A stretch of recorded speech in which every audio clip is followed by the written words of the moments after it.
හයි මම ඩොක්ට වෑනිය බේසිංහ ඔයාලටත් මේ ප්‍රශ්නය තියෙනවද කියලා බලන්න ඔයාලම් අවුරුද්ධ මුල පටන්ගත්ත විදිහට ඔයාලගේ ගෝල්ස් ප්ලන්ස් ටාගට්ස් ඒව මේ අවුරුද්දේ ඇචව් කරගන්න අපෝ සතුනාද ඒවට තිබුණු එනර්ජය කාඩුනාද මෝටිවේෂන් එක අඩුනාද ඒවගේම ෆෝකස්ස කාඩුනාද එහෙනම් මං හිතනවා මේ වීඩියෝ එක ඔයාලට වැදගත්වේ ඔයාලගේ ඊළඟ අවුරුද්ධ ප්ලෑන් කරගන්න කියලා එහෙනම් මං අද කතා කරන්න යන්නේ ඒ පිළිබඳව මේ වීඩියෝ එකත් එක්කලා රැඳී ඉන්න කියලා ඔයාලගෙන් මට මෙහෙම වීඩියෝ එකක් කරන්න කියලා හිතුනේ මේ දවස්වල මගින් පේෂන්ස්ලා පහම අපි කොහොමටත් හෝමියෝපති කේස්ටේකින එකකදී ෆිසිකල් මෙන්ටල් සිම්ටම්ස් දෙකම ගන්නවා ඉතින් ගොඩක් දෙනෙක් මට කිව්වා එයාලගේ ගෝල්ස් මේ අවුරුද්ධ හරියට කරගන්න බැරිවුණා ස්ට්‍රෙස් වුනා එතකොට ඒට ෆෝකස් කරගන්න බැරි වුණා ඒ වගේ ප්‍රශ්න ගොඩක් ඉදිරිපත් වනා ඉතින් මට හිතුන මේ වගේ වීඩියෝ එකක් කරන්න ඔයාලට ඊළඟ අවුරුද්දේ මේකට හොඳ විසඳුමක් හොයාගන්න පුළුවන් වෙයි කියලා.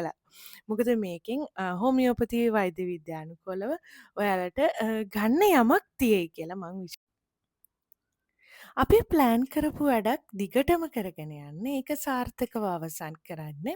ඒකෙන් හොඳ ප්‍රතිඵල ලබාගන්න ඉතාමත්ම වැදගත් අපේ කායික සහ මානසික සමබරතාවය. අපි ගොඩක් වෙලාවට හිතන්නේ මානසික සමබරතාවය අපි කොහොමද ස්ට්‍රෙස් එකෙන් අයින් වෙන්නේ අපි කොහොමද මේක හොඳට කරගන්නේ අන්න ඒ වගේ ප්ලෑන් කරගන්නේ කියන එක සම්බන්ධව විතරයි.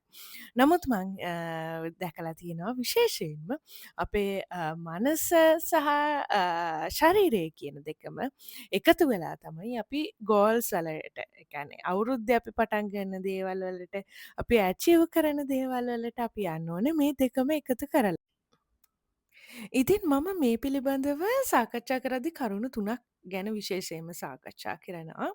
ප්‍රධාන වශයෙන්ම අපේ ලයිෆ් ස්ටයිල් එක අනිවාර්යෙන්ම අපි ජීවත්වන ජීවන වටපිටාව අපි කොච්චර ගෝල්ස් ප්ලෑන් කරත් ඒවට මෝටිවේශනල් ප්‍රෝග්‍රම්ස් බලුවත් ඒව ක්‍රියාත්මක කරත් ඒ කොච්චර දේවල් කරත් අපේ ලයිෆ් ස්ටයිල් එක අපි හරියට ගෙනියන්නේ නැත්නම් මේක ගොඩක් අමාරු වෙනවා.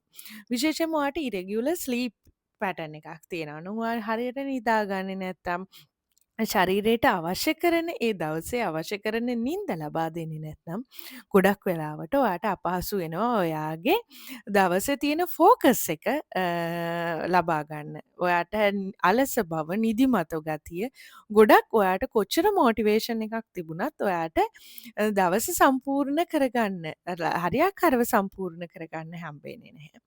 ඒ වගේම ඔයාට ස්ක්‍රීන් ටයිම් ඇඩික්ෂන් එකක් තියෙනවා නම් ඒ වගේ විවිධ ඇඩික්ෂන්ස් තියෙනවා. විශේෂයෙන්ම ස්ක්‍රීන් ටයිම් එකට ඔයා ගොඩක් ඇබ්බැහි වෙලා ඉන්නවනම් ඔයාගේ දවසේ ෆෝකස් එක ගොඩක් දුරට අඩු වෙන්න මේක ප්‍රධානම සාධකයක් වෙනවා. තව විශේෂයෙන්ම මං අත්දැකලා තියෙන සාධකයක් තමා ඔයාට නියුට්‍රිෂනල් ඩෙෆිෂියන්සි එකක් තියෙනවා නම් ඔයාට පෝෂණ උණතාවයක් තියෙනවා නම් ඔයාට අයන් අඩුයි විටමින්ස් අඩුයි විටමින් D විටමින් C ඒ වගේ පෝෂණ ඌනතාවයක් තියෙනවා නම් විශේෂයෙන්ම ඔයා පාඩම් කරන ළමෙක් නම් ඔයා වෙන වැඩකට ලොකුවට ෆෝකස් කරලා ඉන්න කෙනෙක් නම් ඔයා ස්ටඩි කරලා තව දේවල් බලාපොරොත්තුවෙන් ඉන්න කෙනෙක් නම් කරන්න බලාපොරොත්තු මහන්සි වෙන කෙනෙක් නම් විශේෂයෙන්ම ඔයාට ඔයාගේ පෝෂණ ඌනතාවයක් තිබුණොත් ඔයාට මේ පිළිබඳව ෆෝකස් කරන්න තියෙන හැකියාව ඔයාට තියෙන මෝටිවේෂන් එක ගොඩක් වෙලාවට අඩුවෙන්න පුළුවන්. ඉතින් ගොඩක් දෙනෙක් හිතනවා අපිට මෝටිවේෂන් එකක් තිබුණු පලියටම ඒක ප්ලෑන් කරපු පලියටම අපිට ඒ ගෝල්සල්ට යන්න පුළුවන් කියලා. ඇතරම අපට මෝටිවේෂන් එකක් තියෙන්න්න ඕන අපට ප්ලෑන් එකක් තියෙන්න්න ඕනේ හරියාකාරව එක අපි ප්ලෑන් කරගන්න ඕන අපේ වැඩේ නමුත් ඊට අමතරව අපේ ප්ලෑන් එකට යනකොට අපි එකට වැඩ කරනකොට අපිට ඇතිවෙනවා කායිකවත් මානසිකවත් පීඩාවක් එකැනේ මහන්සියක් වෙහෙසක් ඇති වෙනවා. ඉතින් ඒ වෙහෙසත් එක්ක අපිට දරාගෙන ඉස්සරහට යන්න තියෙන හැකියාව අපි වැඩි කරගන්න ඕන.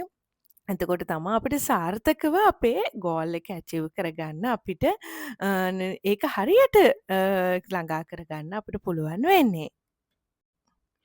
ඉතින් හෝමියෝපති වෛද්‍ය විද්‍යාවේ අපි කතා කරනවා වයිටල් ෆෝස් එක ගැන. වයිටල් ෆෝස් එකේදී අපි කරන්නේ බොඩි, මයින්ඩ් ඇන්ඩ් එනර්ජි මේ තුන බැලන්ස් කරලා කොහොමද රෝගියාව නිවැරදිව රෝගාබාධයෙන් මුදාගන්නේ.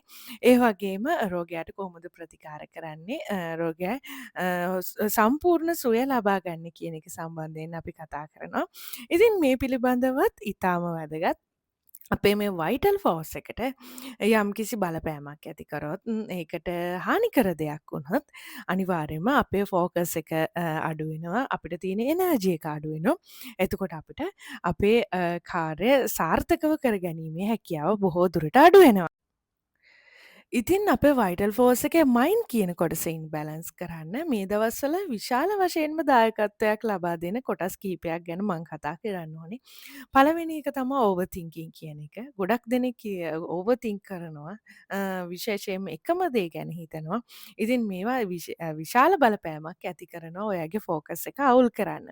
ඒ වගේම තමා සෝෂල් මීඩියා වල අපි කරන කම්පයා කිරීම අපි අනිත් අයත් එක්ක කරන සංසන්ධනය කිරීම. මේවත් ඉතාම අයහපත් විදිහට අපේ ප්ලෑන්වල්ට ෆෝකස් කරන්න බලපෑමක් ඇති කරනම්.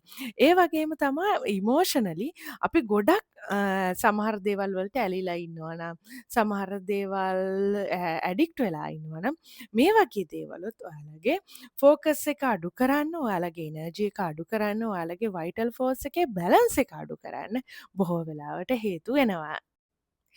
දැන් අපි කතාකරොත් හොමියෝපති වෛද්‍ය විද්‍යානුකෝලව අපි මයින්ඩන් එනර්ජි කියන එක බැලන්ස් කරන්න විශේෂයම ප්‍රතිකාරවර්ග තියෙනවා. ඇතකොට අපි පාවිච්චි කරනවා කැල්කේරයා කාබ් සෙපියා ෆොස්වරික් ඇසේ නක්සොමික වගේ මෙඩිසින් මේ දේවල් සාර්ථකව වැඩ කරනවා ඔයාලගේ මයින්ඩන් එනර්ජි එක බිල්ඩප් කරලා වයිටල් ෆෝස් එක ඒ විදිහටම තියාගන්න නිරෝගී සෞඛ්‍ය තත්ත්වයක් ඇති කරන්න. අද මං කතා කරපු මාතෘකාව ටිකක් සංකීර්ණ මාතෘකාවක් ඒ වගේම ගොඩක් ඩීටේල්ස් තියෙන මාතෘකාවක් මං හිතනවා ඔයාලට මං කිව්ව දේ පැහැදිලි වෙන්න ඇති කියලා. තවත් මොන හරි ගැටලු තියෙනවා නම් කමෙන්ට් කරන්න ඔයාලට සම්බන්ධ කරගන්න පුළුවන් අපිව. ඉතින් ඒ වගේම ඔයාලට මේ පිළිබඳව දැන් අපි හැම කෙනාටම වෙනස් අපි ප්ලෑන් කරන විදිහ වෙනස් අපිට මෝටිවේෂන් එකක් ගන්න පුළුවන් විදිහ වෙනස් අපිට එනර්ජි එකක් ගන්න පුළුවන් විදිහ වෙනස්. ඉතින් මේ හැම දෙයක්ම එකිනෙක කෙනාට වෙනස්. ඉතින් මේ එකිනෙක් කෙනාට වෙනස් වුණු මෙන්න මේ සිස්ටම් එකක් ඇතුලේ අපි කොහොමද ඉදිරියට මෝටිවේෂන් එකක් එක්ක ප්ලෑන් එකක් එක්ක මයින්ඩ් ඇන්ඩ් බොඩි බැලන්ස් එකක් එක්ක එනර්ජි එකක් එක්ක ඉස්සරහට යන්නේ කියන එක අපි සාකච්ඡා කරමු. ඉදිරියටත් සාකච්ඡා කරන්න බලාපොරොත්තු වෙනවා. ඔයාලගේ ගැටලු අනිවාර්යයෙන්ම ඉදිරිපත් කරන්න. මං හිතනවා මේ වීඩියෝ එක ඔයාලට වැදගත් වෙන්න ඇති කියලා. එහෙනම් ගිහින් එනම් ඊළඟ සතියේ අලුත් වීඩියෝ එකක් අරගෙන එන්නම්. එතෙක් ඔබට නිරෝගීමත් හෙට දවසක් කියලා මම ප්‍රාර්ථනා කරනවා.